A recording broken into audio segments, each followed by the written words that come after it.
Hello, good evening सर्वांना. हां, बघा आता आपण आज विज्ञानाचं थोडंसं बघू. संयोजाबद्दल. Proton, neutron, electron. इलेक्ट्रॉन कसे ऑर्बिट कक्षाभोवती फिरतात. एखादं उदाहरण घेऊन तुम्हाला चांगल्या प्रकारे समजवतो. समजेल? बरोबर समजेल. आता तुम्हाला हायड्रोजन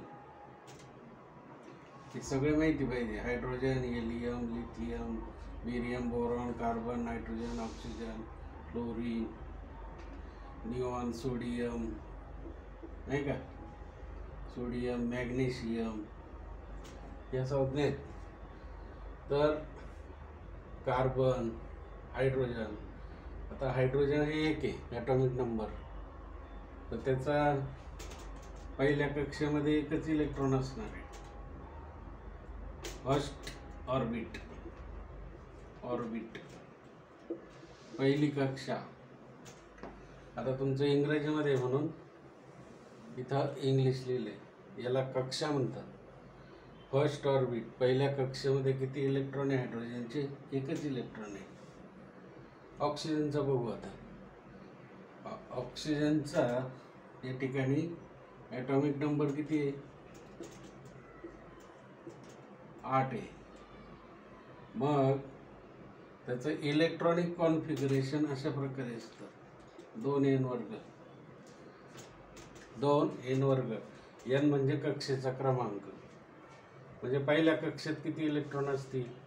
म्हणजेच कक्षा 2 गुणिले 1चा वर्ग बरोबर 2. पहिल्या कक्षेत 2 इलेक्ट्रॉन. दुसऱ्या कक्षेत n बरोबर 2 असेल. n बरोबर किती असेल? 2. म्हणजे 2 गुणिले 2चा काय? वर्ग. म्हणजे 2चा वर्ग किती? 4. म्हणजे 2 गुणिले 4 बरोबर किती? 8. बरोबर. परंतु केव्हा? जेव्हा ॲटॉमिक नंबर 10च्या पुढे असेल तर दुसऱ्या कक्षेत 8 इलेक्ट्रॉन असणार.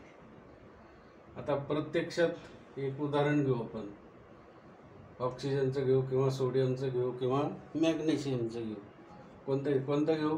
मॅग्नेशियमचं. बरं, मॅग्नेशियमचं.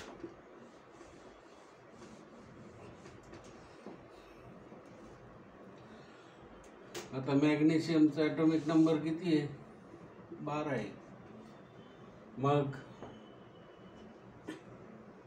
हे न्यूक्लियस याच्या भोवती ही जी कक्षा आहे ही पहिली कक्षा.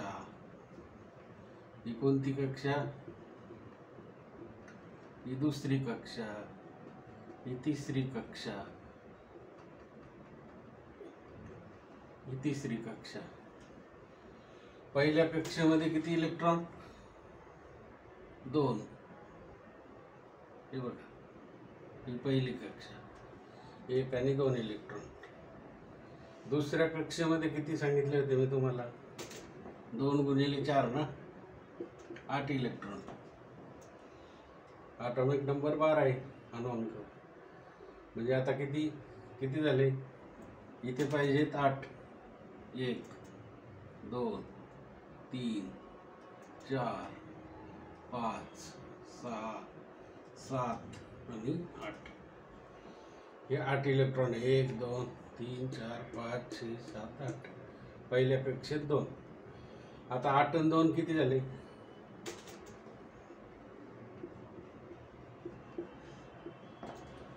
10 इलेक्ट्रॉन झाले. किती राहिले शिल्लक? 2 इलेक्ट्रॉन. मग शेवटच्या कक्षेमध्ये 2 इलेक्ट्रॉन. शेवटच्या कक्षेमध्ये किती इलेक्ट्रॉन? 2 इलेक्ट्रॉन राहिले. म्हणजे या ठिकाणी हा जो मॅग्नेशियम अणू आहे तो दुसऱ्याला इलेक्ट्रॉन देणार की घेणार? घेऊच शकत नाही, कारण हे 2 आहे. त्याला ऑक्टेट पूर्ण करावं लागतं. काय पूर्ण करावं लागतं? ऑक्टेट. हे ऑक्टेट पूर्ण करण्यासाठी कमीत कमी किती इलेक्ट्रॉनची गरज असते? 8. मग हे 2 इलेक्ट्रॉन तो सहजासहजी दुसऱ्याला देऊ शकतो. म्हणजेच त्याच्यावर दिले इलेक्ट्रॉन त्याने, म्हणजेच त्याच्यावर कोणता प्रभाव होतो? मॅग्नेशियमवर +2, म्हणजेच मॅग्नेशियमची संयुजा किती +2, आणि क्लोरीनची कोणती आहे -2 आहे. क्लोरीनची -2 का, तर बाह्यतम कक्षेमध्ये 7 इलेक्ट्रॉन आहे. मग 7 इलेक्ट्रॉन त्यांना देणं परवडेल का घेणं परवडेल? देणं परवडणार नाही, घेणं परवडेल 1 इलेक्ट्रॉन ऑक्टेट पूर्ण करण्यासाठी. आणि म्हणून क्लोरीनवर या ठिकाणी -1 एकच इलेक्ट्रॉन लागतो ना, म्हणून -1 -2 नाही, ते चुकलं होतं. -1 म्हणजे त्याचं ऑक्टेट पूर्ण होतं. मग इथं मॅग्नेशियम आणि क्लोरीन इथं एकत्र झाले तर काय होतील? Mg. क्लोरीनचे 2 अणू आहे बघा, आणि Mgचा एकच. काय एक आहे?